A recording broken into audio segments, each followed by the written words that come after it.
Dear friends, good morning to all of you. Hi, I am Rajiv Kumar. Once again, I am going to discuss the topic that is given in chapter 1 of geography.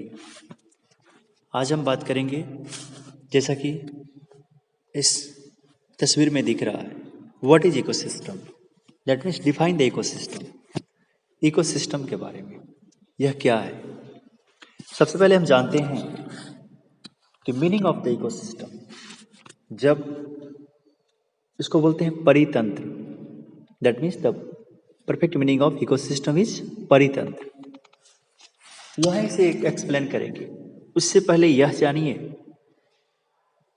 Here has given the image of pond that means यहाँ एक पोखरा की तस्वीर दी गई है जिसमें विभिन्न प्रकार के पशु पक्षी जानवर पेड़ पौधे उसके आसपास कुछ पक्षी उसके पानी के ऊपर भी तैर रहे हैं और उसके किनारे दोनों साइड हम देख रहे हैं कि किसी किनारे पे पेड़ पौधे लगे हुए हैं, उसके साथ साथ उधर से झरने का पानी ऊपर से बह रहा है। इस टाइप से यह निकासी और यहाँ पे जानवर विभिन्न प्रकार के जो दूसरे साइड में दिख रहे हैं, मवेशी चरते हुए, कुछ गाय की तस्वीर है, कुछ हिरन की तस्वीर है।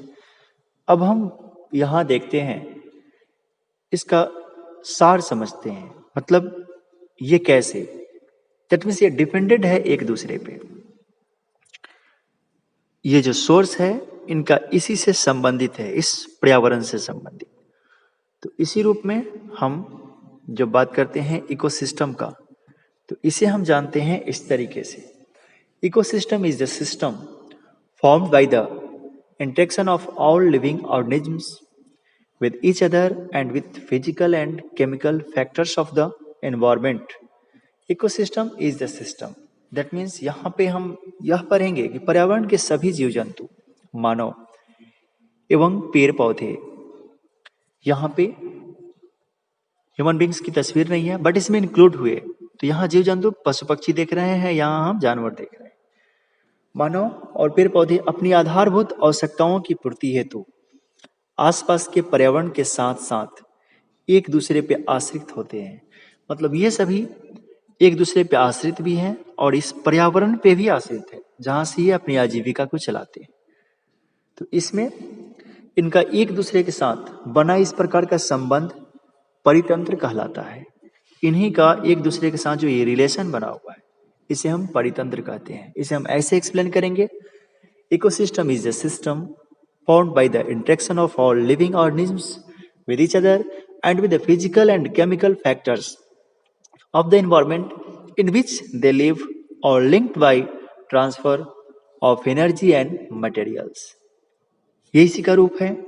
तो ऐसे हम इस तरीके से इकोसिस्टम को डिफाइन करते हैं। जैसे हम यहाँ देखेंगे तो from your book at an NCC camp that Ravi's class was attending, मतलब यहाँ पे रवि का क्लास अटेंडिंग दिखा रहा है। जैसे explained what a heavy downpour, what a heavy downpour, it reminds me of my home in Kerala, मतलब जैसे कि केरला राज्य, जहाँ केरल राज्य उसकी कहानी उससे संबंधित तो घरे को कहानी को बताया था। You should come and see how it powers over the lush green fields and coconut plantations। और वहाँ का क्षेत्र वातावरण माहौल बता रहा था कि वो हरा भरा प्रदेश क्षेत्र जो नारियल के बड़े बड़े पेड़ उस राज्य में जो होते हैं उपजते हैं भारी संख्या में, तो वह माहौल को उसके फीलिंग्स को व्यक्त कर रहा है। हीरा फ्रॉम जैसलमेर एक्सप्लेंड, अब हीरा जैसलमेर से एक्सप्लेन कर रहा है जो कि राजस्थान में पड़ता है।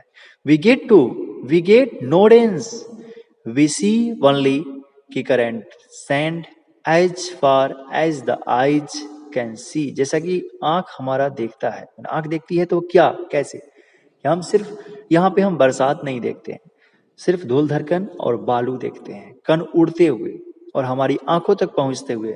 But you also find camels said Ravi, तो रवि ने कहा वहां पे आप कैमल पाएंगे, मतलब ऊंट तो निश्चित रूप से पाते हैं, जानवर जिसे मरुस्थल का जहाज भी कहा जाता है ऊंट को। तो इस तरीके से यह बता रहा है उस परिवेश को। दैट मीन्स वहाँ पे कौन सी उपज, कौन सी फसल, कौन से जीव जंतु पाए जाते हैं, वहाँ के हैबिटेट्स, वहाँ के आवास में, वहाँ के जो लोग निवासते हैं, वहाँ पे निवास करते हैं, उनकी प्रकृति, वो डिपेंडेंसी क्या होती है उनकी, उनका पेशा क्या होता है, उनका रहन सहन, खान पान, तो ये सब इस रिलेटेड, दैट मीन्स इस तथ्य को प्रमाणित करता है। तो यही वह इकोसिस्टम बताया। बट हर एक चीज अपनी आवश्यकताओं की पूर्ति होती हो, एक दूसरे पे डिपेंड करते हैं और उन परिवेश जैसा जहाँ का क्षेत्र है उस पे निर्भर करते हैं, उसी को हम परितंत्र कहते हैं। That means ecosystem. Dear students, we will discuss in the coming next video related to next topic. For today, thank you. Bye bye. Have a nice day. Take care about all of you.